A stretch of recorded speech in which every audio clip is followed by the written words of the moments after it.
I did this because I think it's an amazing cause to be able to share strong women's stories, whether it's for networking or inspiration. And I'm absolutely flattered that you thought of me when something like that can come to fruition. Hi, Brooke. How are you? Good. Nice to see you. Nice to see you. Thank you so much for doing this. You can follow me on back. Sure. We're going to be right here. Awesome. And then right around the corner there, you can set your stuff on that chair, that table.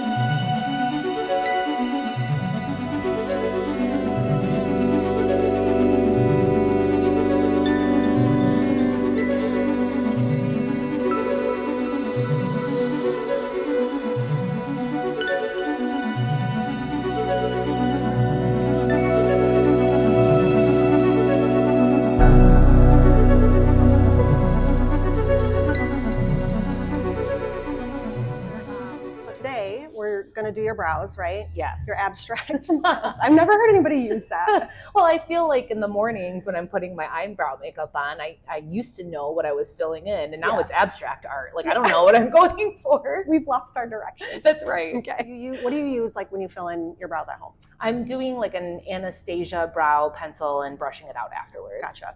I noticed that you do have, like, as far as like the color goes, it's nice and soft, so it's not anything crazy harsh. However, your shape is what I call crispy, like very clean lines. Is that what you prefer to see, or do you want to see a little bit more like of the hair stroke? I'd love to see a hair stroke. Don't love crispy, but again, I don't know what I'm filling in anymore. So I'm like, this seems like a good outline. So the color's probably still good for my day-to-day. I'll go sometimes more bold or darker if I'm on stage. Okay. But for daily wear, I'm usually more like an ash brown, something a little lighter. Yeah, makes sense. You do a great job for having lost your way. They're not bad. So would you be open to doing a brow lamination? And I don't want you to think immediately that a brow lamination is like the really extremely fluffed up brows. Like mine are laminated right now, and I basically only do it just so that they listen to me and they do what I want them to do. Yeah.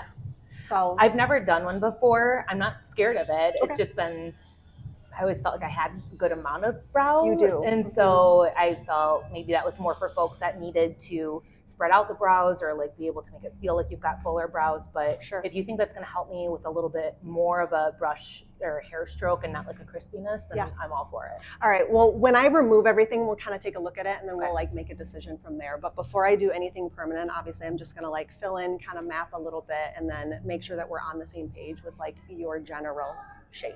Okay. That makes sense. Sound good? Sounds great. Cool. All right, Brooke, go ahead and lie down for me. Let me know if that bolster's in an okay position too. Probably needs to go down just a tad. Just a little bit? Okay. How about that? Beautiful. Okay. Thank you. Yes. And then I'm going to move all of your beautiful hair to the left shoulder here, because I don't want to get, I don't want to pull your hair. I don't want to get any products. I usually work right here. Perfect. Okay. All right. I need to go grab us a brow tray, so I will be right back. Okay. I'll be right here. Thanks for turning on the bed. You're welcome. It's warm. All righty. So I'm glad that you came in wearing your typical brow makeup, because that helps me like get a good idea for kind of what you're used to seeing. Yeah. Even though I know you're kind of open to exploring. Yes. So this is just going to remove the brow makeup that you have on currently. Let's see what we're working with here. You do have a good amount of brow hair. Hang on 1 second. I got to put some. My fingernails are ratchet. So if you're due for a manicure? Yes. I have one tomorrow, but I feel like they're not awful. Oh my God, yours look great. I just don't have any right now. So you'll also notice that my brows like grow down to my eyelids and like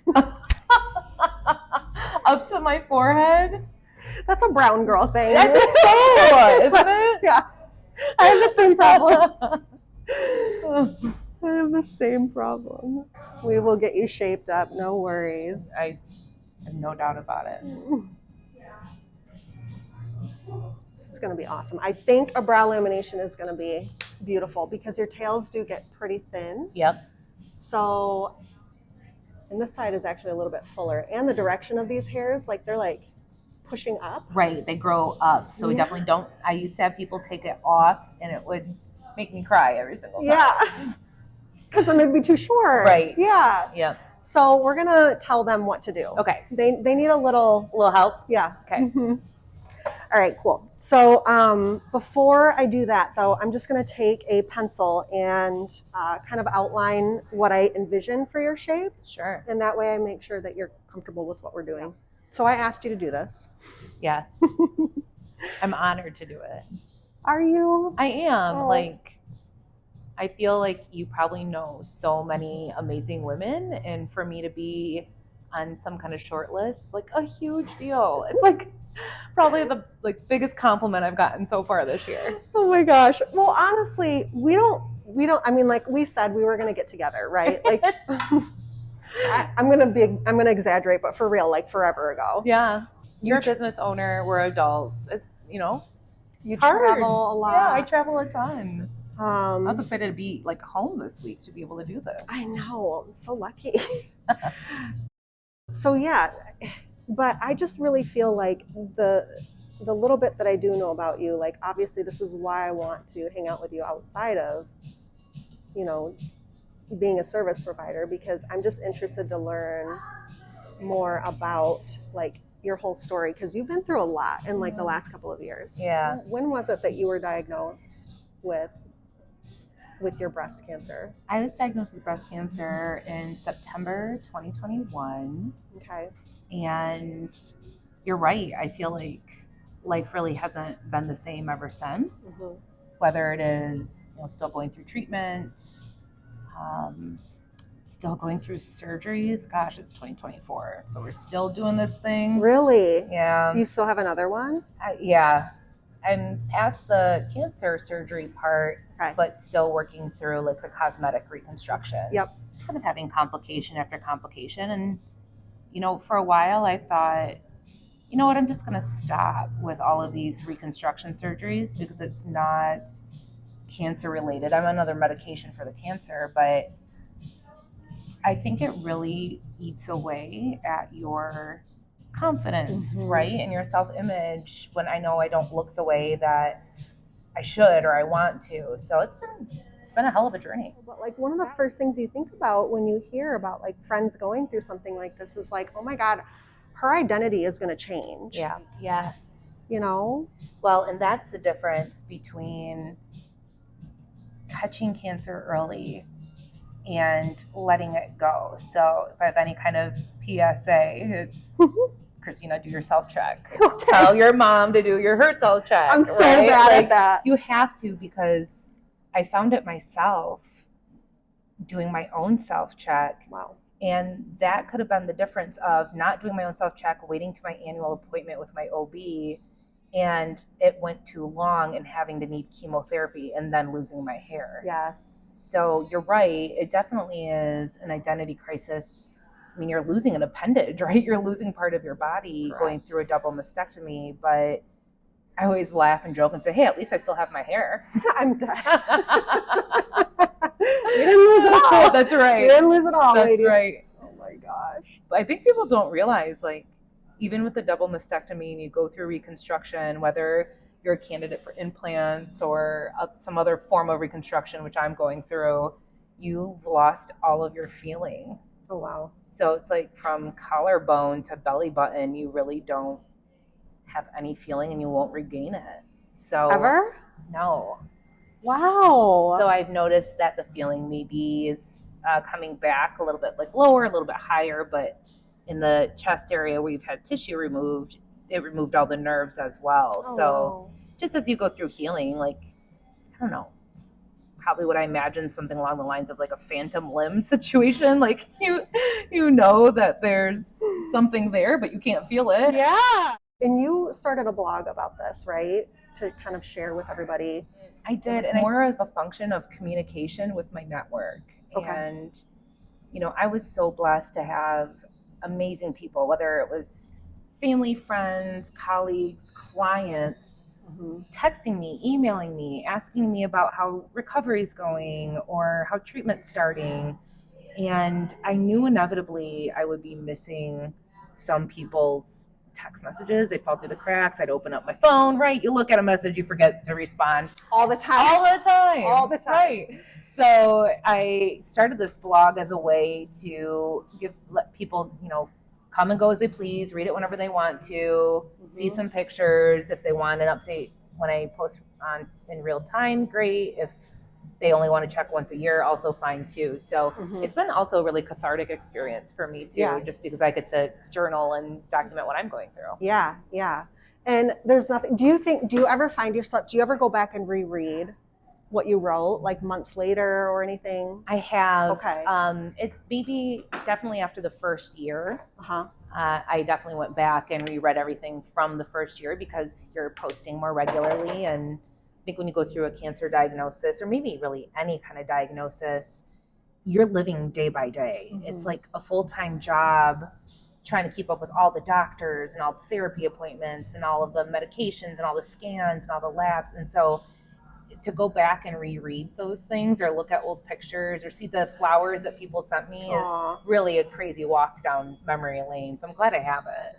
Yeah, I never know like if that would be something that would be hard for me to revisit, depending on how I associate it in my mind. I guess everybody's a little bit different. Or if it's something like kind of part of your healing process too, I think for me it's part of my healing process, but I've learned that every person is totally different. And so some people, they don't start healing until 2 years after they're done with all their treatments and therapies, right? And some people, they can do it in real time too. So it helps me. Yeah. Well, you're a badass. I feel like you're doing it as you go along. Thank you. All right. So just take a look at the overall shape. Tell me what you think so far. If you, because they are a little bit thicker than what you're used to wearing. I love them though. You do? Yes. Okay. I tried to keep your same like soft arch. But what I did was I elongated it slightly, and if it's in too far, let me know too, because your natural brow starts probably about right here. And obviously I can't implant hair, so you're not gonna like walk out with this per se, but just a light, very sheer tint is gonna help kind of bring that illusion in. More. Yeah, if that's something that you want. Yeah, it looks great. I think the more symmetry we can aim for, the better. Okay. I like that they're more full, but wasn't really sure how you achieve that without implanting hair. I mean, after the lamination, it's not maintenance free, right? So your hair is still hair. It's going to move when you sleep and things like that. So when you wake up in the morning, you are just going to have to brush them into place. Sure. A light hold gel, whether you want it to have pigment or not, is up to you. Just something to brush them and make them stay. And when they are laminated, you don't need a strong hold gel to keep them in place. Like you just need something really mild. So that's a nice thing. It's like no brainer. It's a little bit of work, but it's easier. No, it sounds great. Better than abstract drawing in my own box. Right. All right. I will take this from you. Thank you. And then one more peek from me. I'm going to have you turn my way just a little bit. I'm going to go ahead and get the lamination packets out. Okay. And do you know how it works? Have you had a lash lift? I do lash lifts. Yes. Okay. It's the exact same thing. Okay. We're just not adding curl. We're taking it away. Okay. Opposite. Yes. Do you have any questions for me about it? I do not. Okay. Your aftercare is going to be very similar to a lash lift as well. Don't get them wet for 24 hours. That's right. They're still no makeup pliable. for 24 hours. Yep. Okay. Yep. So just be careful with them because they're going to be pliable. They can pick up a bend that we don't want. Okay. What do you do for work? Because I see you travel a lot. Like your Instagram stories are always like, guess what airport I'm in? And I always try. I only know GRR. No, I feel like you've gotten one right every now and then. Chicago. Yeah, probably. It's funny you ask that because even the people closest to me don't understand what I do for a living. And I think part of it is if you're not in it and if you don't do what I do, you could perhaps find it boring. So it's hard to describe it to people and then have a conversation about it because like you usually give the one-liner answer and they're like, And that's it. And then I lose them. It's just, there's nothing going on beyond that. Gotcha. So if I put it down in the most simple terms, I'm an executive consultant. Okay. So businesses hire me to come in and I teach them how to grow. So whether that's hiring more people, selling more aggressively, creating niches, leadership coaching, skills coaching, financial benchmarking. So a lot of times I'm flying around the country, either speaking about some of these topics and best practices, or clients have hired me to do maybe a couple days strategic planning session with their executive team. Okay. Before you go into these consulting sessions, do you need to like take a look at anything about the business ahead of time? You do? Yeah. So Tons of research. Okay. I think part of it is I want to be able to customize my teachings to the firm and what they need. And sometimes I'm working with firms that are maybe only 2 million in revenue with 10 employees, or maybe they're 50 million in revenue with 200 employees. And so it would be silly of me to cookie cutter, copy and paste what I'm teaching in each of these strategy sessions or at each of my speaking engagements. I mean, that makes total sense to me. How long have you been doing this? And how did you get into this? So it was all a mistake. It was a huge mistake. This is actually a pretty good story of, just having people in your corner and advocating for yourself. So yeah, tell me. Back when I was going to graduate school for my MBA, I took a job at an insurance company across the street as a benefit administrator. So my job was to enroll people in, Priority Health, Blue Cross Blue Shield when they elect their employee benefits. Stand at a copier for hours and hours and create open enrollment packets and applications. Oh my goodness. So, to add insult to injury, this insurance company also asked me to cover for the receptionist during lunchtime. And here I am, some entitled millennial, saying, you're going to stick me, an MBA candidate student, at the front desk. How dare you? Exactly. I was like, okay, Brooke, get over yourself. Do your time. Did you check yourself? I did. And I thought, you know what? If this is how I add value right now, and it gets me away from the copy machine and the paper cuts, from creating open enrollment packets, I'll take it. Yeah. So the one thing I didn't realize it would do for me is give me visibility to the C-level individuals at this company. Right? Like CEOs, COOs, CAOs are walking in and out of the front door during lunchtime. And one of them would stop in and just ask me about how things were going, and then ask me about school, and then ask me about what I was learning. And then really just took the time to get to know me. So by the time that I raised my hand and said, this isn't for me anymore, when I graduate, I'm going to go find another job, another company, that insurance firm had actually just taken on a big round of private equity and we're going to make a ton of acquisitions. And so they pulled me into this brand new created team that every time they bought a new insurance office, I got to go travel to that new office. Oh my God. Onboard the employees, be the face, connect operations like IT and accounting and so accounting. It wasn't really an accident or a mistake though, because yes, the networking portion of like sitting at the front desk, right? But obviously you had something about you that they liked interacting with and listening to you speak and how you saw things. It was clearly something they saw as beneficial. So then when you were like, hey, deuces, they're like, no.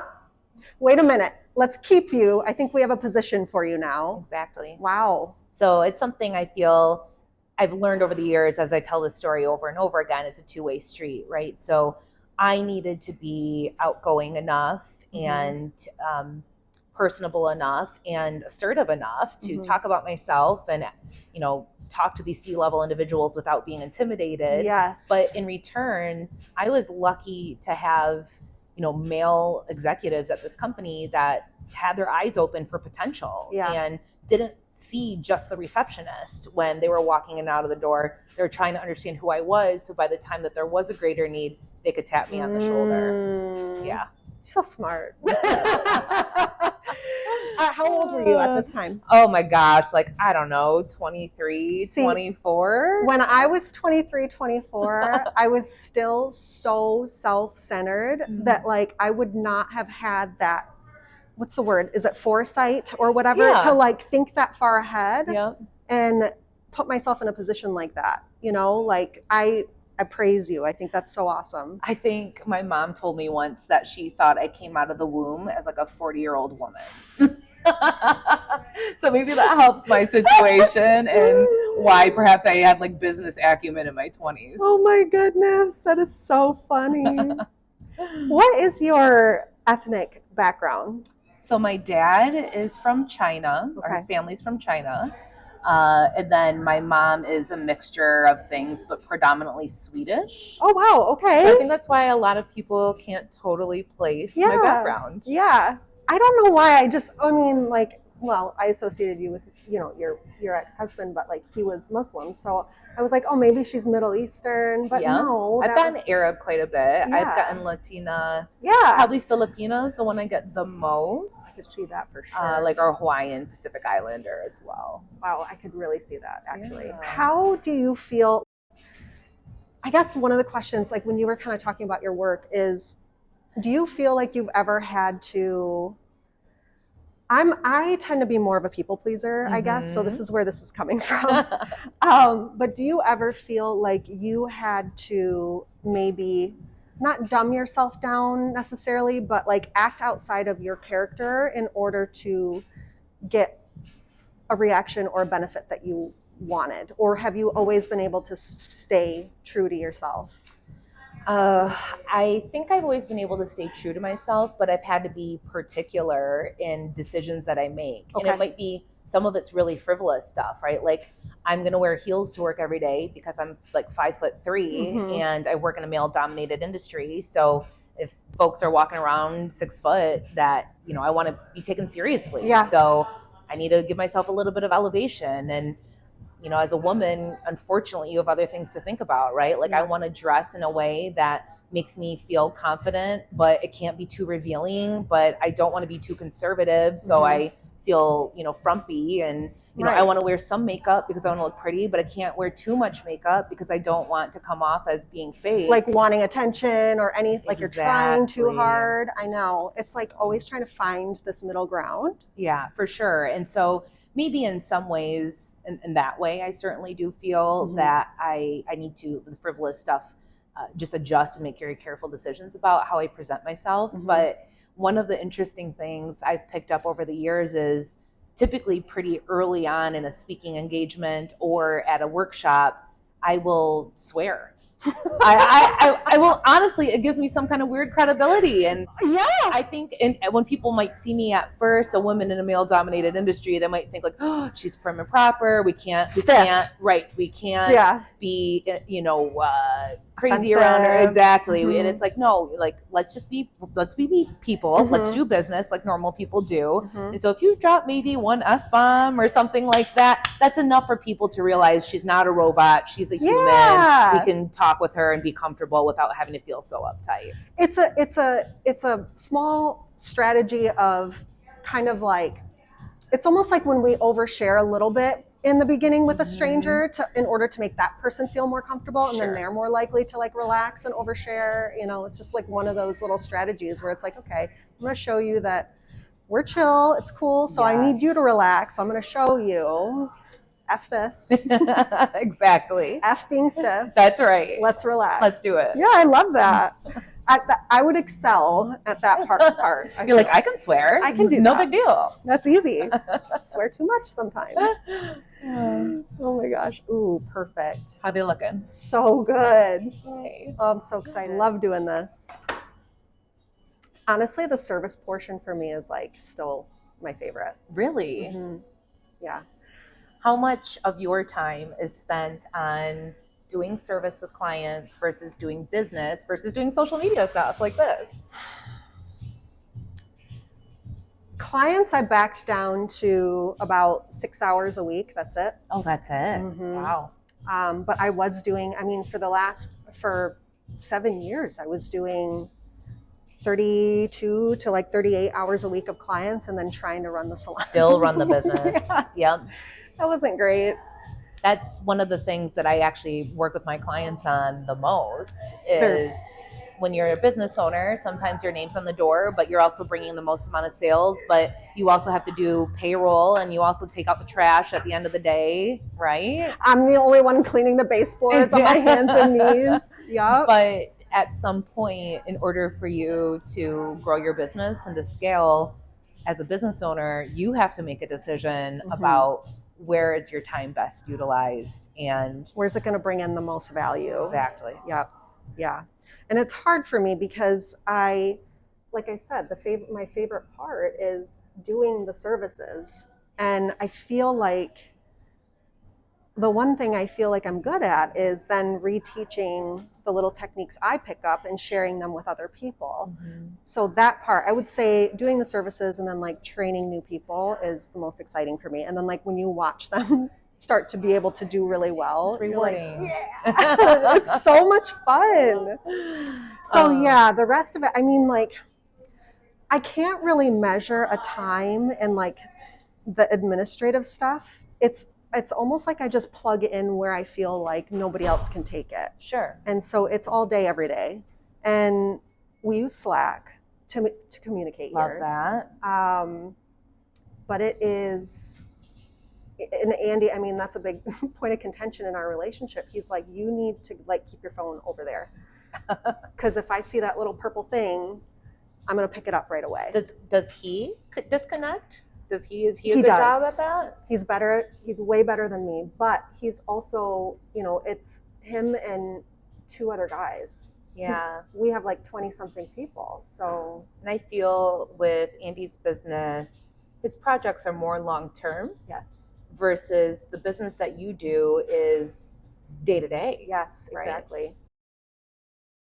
Okay, so we just completed step 2. I'm going to go ahead and get that wiped off. So what that did was kind of like rebuild the protein structure within your hair to like stay in that shape that we created. What advice do you think, like based on, your experience, obviously, what advice would you give younger women kind of coming up in your industry or in similar fields maybe? I think back to like when I was graduating from college, and I thought it was such a big deal to find the right job. Okay. And the perfect one. The perfect job, right? Mm-hmm. But you get out there and realize every job wants a college degree and X amount of years of experience, but it's got to be entry level, right? And so you're like not qualified for anything out there. Oh my God. It's like you end up settling for, I don't know, in my case, that benefit administrator role where I'm filling in at the front desk because that's all I could get hired in for as an entry-level graduate student. Right. But it worked out for me because I realized that I went to go work for a company that promoted from within. Oh, yeah. And that committed to growing and developing their current staff, maybe even before going external for talent. So while I didn't think it was going to be incredibly sexy to work for an insurance company, I'm thrilled that I had a bunch of leadership folks that took the time to identify high potential employees and mentor them and develop them. So it's a long way of me saying, I feel like young folks today really need to just find the company, find the manager that you think will invest in you and develop you. In the culture. If the job's right, but all of that else doesn't come together, it's going to be a short-term gig versus if the job isn't perfect, but you've got a boss that will invest in you, then that's going to get you so much further. Yeah. That's so interesting. Like, is this normal for people who finally get their degree and finish that section of their lives? And is that what we should be looking for? Because there is so much, especially now with social media, all this like forward competition. It's like in your face. Yeah. We want the flashiest, the best, the most money. And I feel like it's really becoming a problem in some ways. I think it's teaching people to never be satisfied. Yes. And so they're always wondering if the grass is greener on the other side, if there's another job offer that will pay more, or you know, we do that probably in our personal relationships too, right? Is it better? Is something better else out there? So I think you're right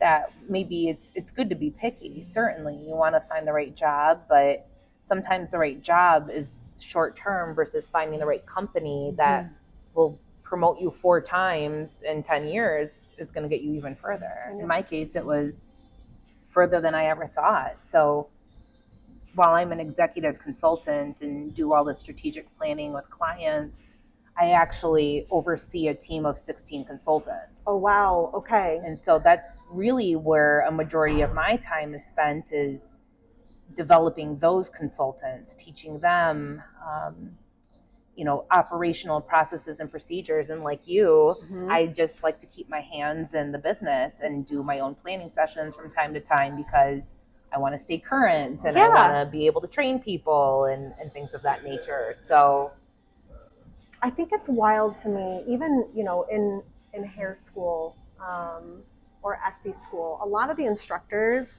either don't have any real salon experience or they haven't worked in a salon in ages. And I'm just like, you lose so much if you're not in the game. Yeah. You lose because things are always moving forward. Things are always changing. Yes. Exactly.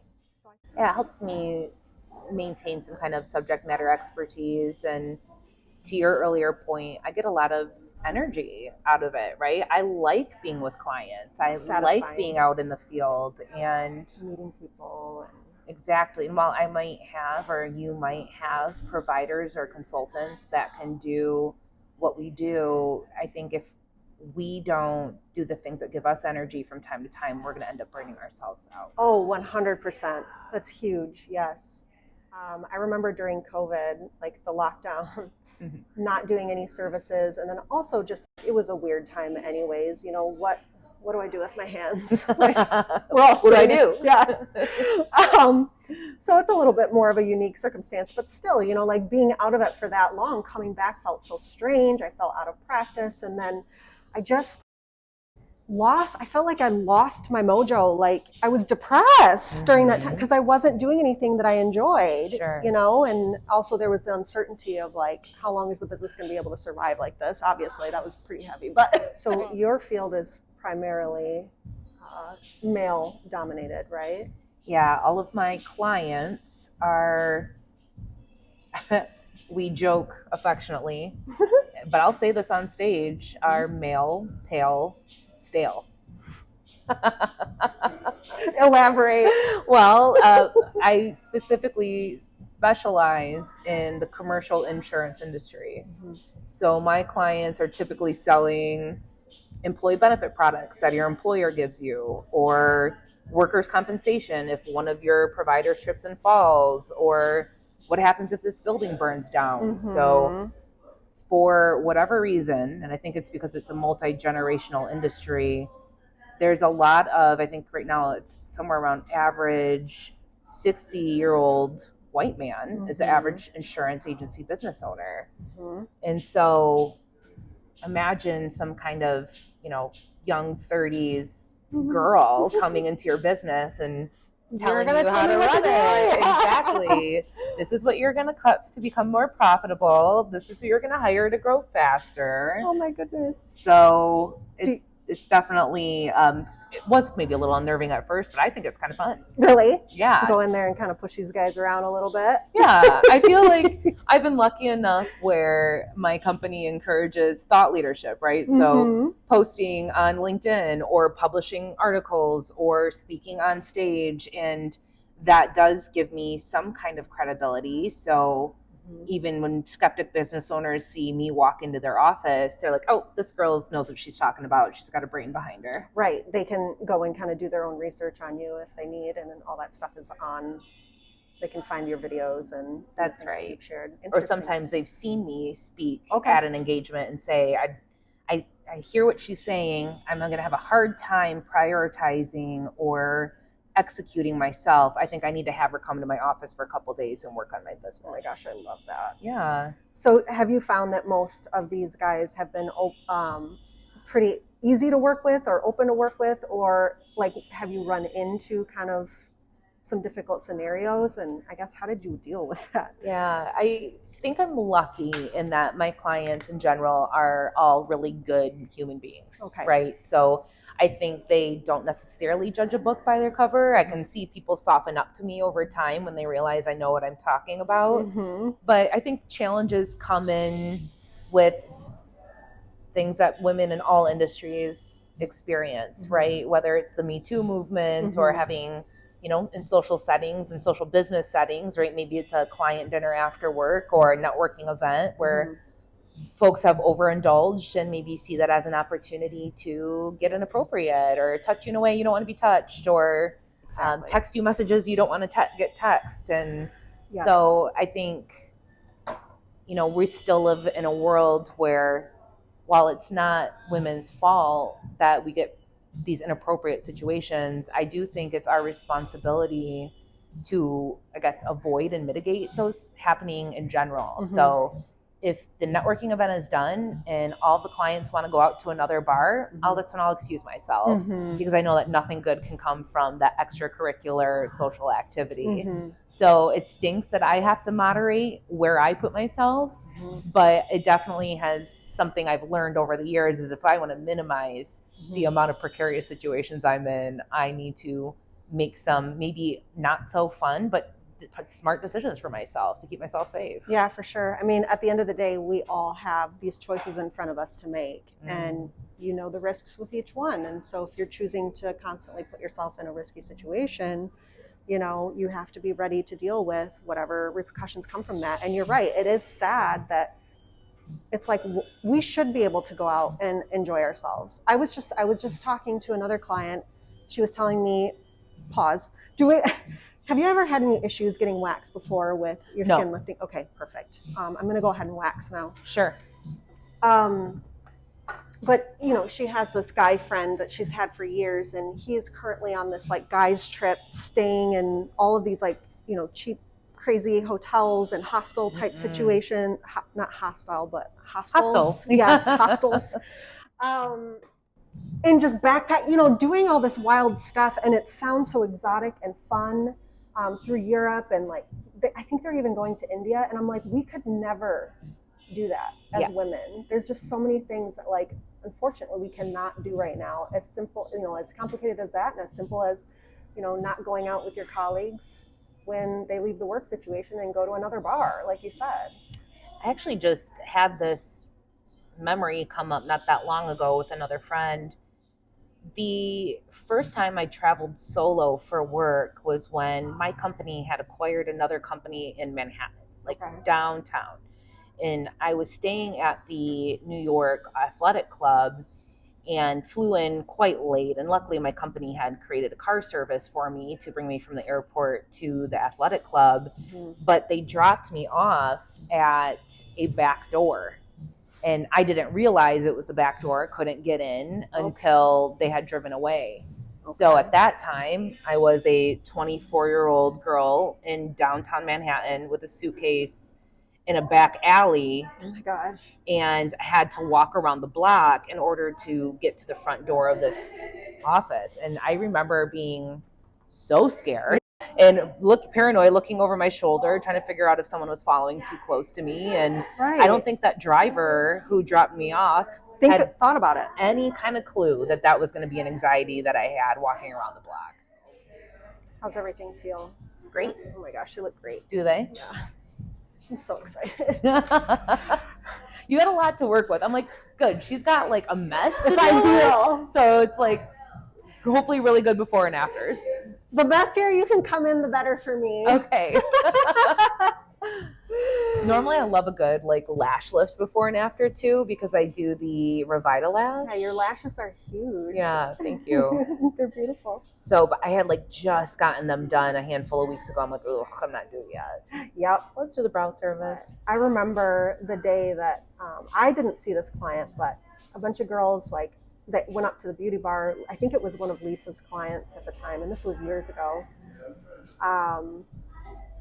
I don't know what service Lisa was doing on her, but she gets the woman set up and like, you know, leans the barber chair back, and she's like, oh my gosh, like stunned.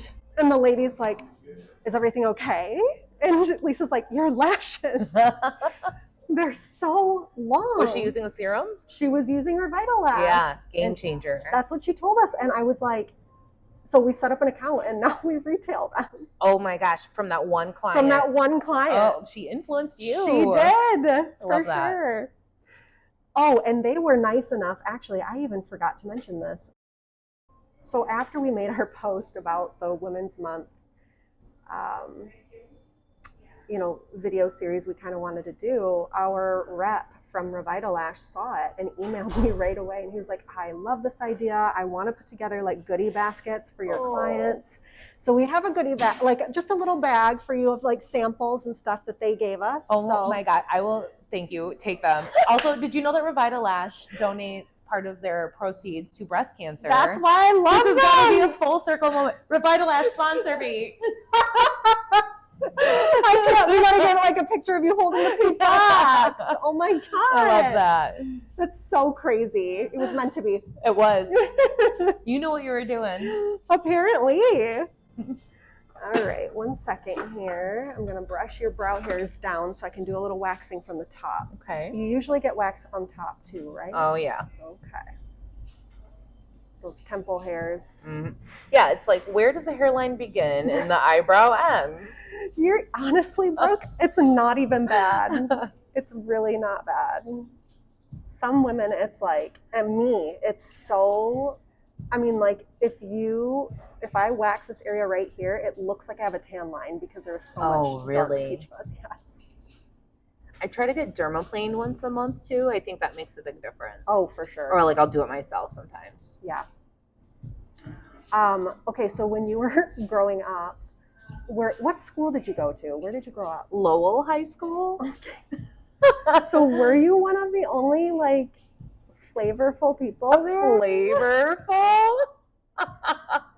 I love the way you just said that. I'm gonna start using that from now on. Yes. So actually, there were statistics that came out that the Lowell area school system was like 3.6% diverse, and it was like me and my siblings. It definitely was. I definitely stuck out. Even before that, though, I went to South Christian schools, which is predominantly Dutch. Oh, wow. And so back in the 90s, I don't know if you remember, it was like a really popular thing for white families to adopt Chinese babies. Yeah. And so I had a nanny that was at South Christian, and many, many people thought that I was her adoptive Chinese daughter. Because that was such a popular thing back then. It sounds like it was like this fad. It was like, oh, you have a baby from China too? It does seem like it was. Now, I think China was going through the whole, like, can only have one child. And if it was a girl, they had to go up for adoption. So I think that was like, West Michigan trying to do our duty and like take these little Asian babies. But you're right, it was a fad. And I definitely, people thought I was like that. Adopted, yes.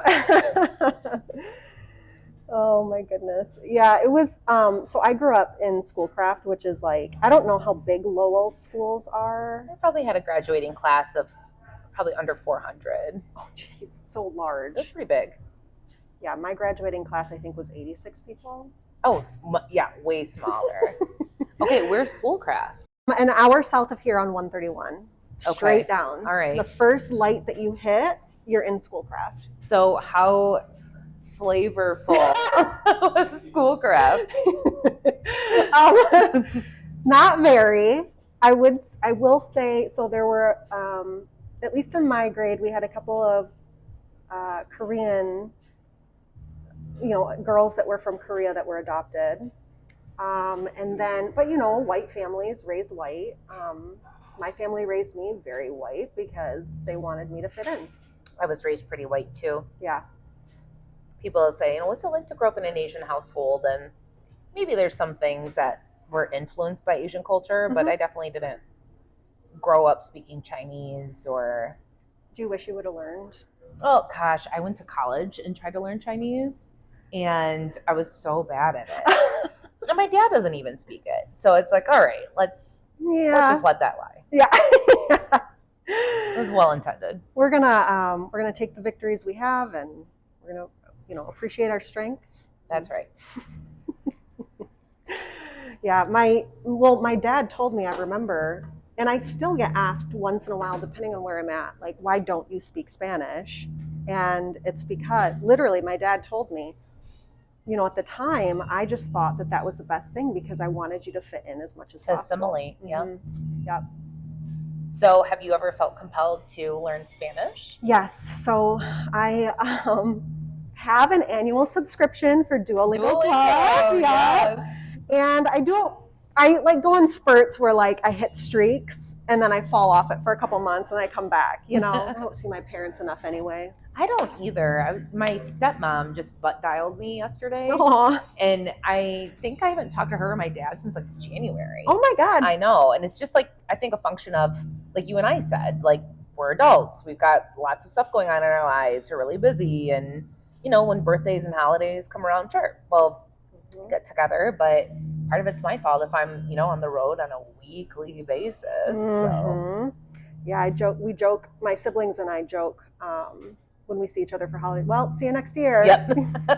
See you next Christmas. I wish that, we were closer because I do hear stories of, especially I feel like in West Michigan, a lot of like these families are tighter knit, like everyone's involved with each other. And I just, we're not like that, we just kind of, when we see each other, we pick up where we left off, which is great. But, we're not checking in every day. We don't know everything about each other. It's just different. It's super similar to my situation too, so I feel like I can empathize with that. Although when I had my diagnosis, it was amazing to see who came out of the woodworks and who was going to be there for you. People I didn't know, had warm feelings towards me or had an affinity towards me really reached out and, told me about how much they were praying for me or checking in on a regular basis. And it's like, wow, I had no idea that people were paying attention or that people cared. And so while maybe you and I don't necessarily have the, group chat, family chat going off all day long, my network, my family, I mean, gosh, my girlfriends have shown up for me, whether it is through, my divorce through infidelity or through my breast cancer diagnosis. Like, I think I went probably 6 months without eating a meal by myself just because girls wanted to get together for brunch or do dinner or come over, invite me over. So that's so cool. That makes me feel blessed and is my version of family. In what ways do you feel like women can really be there for each other and support each other and just kind of be, I don't know what the word is I'm looking for. Just stand in solidarity with one another. I would say, luckily, I think things have gotten better since you and I were in like middle school, high school, or at least I hope, right? Mm-hmm. Like I'm not in school and kids today on social media, maybe it's not the same, but I feel like back in the day, we used to tear each other down as girls. Oh my God. Right? And yes. Like, people would make fun of my nose or the clothes I was wearing, or if it was Aeropostale and not Abercrombie type situation. Yep. And luckily, maybe it's because we've grown out of it, or maybe the world's become more understanding, but I think we've done a better job of encouraging one another and realizing we're all on the same team as opposed to trying to, like, I don't know, compete with one another or tear each other down. Yes. So I think just in general, if you have a girlfriend that is starting a business or wanting to have, start a family or, wants to start a crazy, a diet to lose a bunch of, like, just support them, right? Mm-hmm. Like, don't tear them down and encourage them. Mm-hmm. But I think when it comes to the work setting, women that are in higher level positions, mm-hmm. especially if you're in a managerial position where people report to you, I do think it is every woman's responsibility to keep an eye out for the young potential that doesn't raise their hand, that doesn't ask for more, but knows they are capable of doing more if they just had the right kind of mentoring and skills and training. Wow. I think it's our job as women in leadership positions to look for those that we should be pulling up with us that maybe don't have the wherewithal to stand up and ask for that themselves. Sure. Yeah. You never know how someone was brought up or what their experiences are that kind of lead them to be the quieter ones that like might not advocate for themselves right away. And I think it would be, it would be super rewarding. I think we do need more of that, like building up and like, hey, you can do this. Stand up straight, don't slouch. That's, kind of figurative. But Totally. yes. I think there's been instances in my life where, I've always thought, oh, it'd be cool to speak on stage. Mm-hmm. And I was lucky enough to have other women to say, hey, there was an opening for a speaking engagement in Georgia and I recommended you. Oh, wow. Not even like, do you want to do it? Do you feel comfortable with the topic? Just saying, I know you can do this. I just signed you up. Here's your plane ticket. Go figure it out. How did that make you feel? I think I felt like first I was like, oh shit. I'm going to be on stage in front of such people.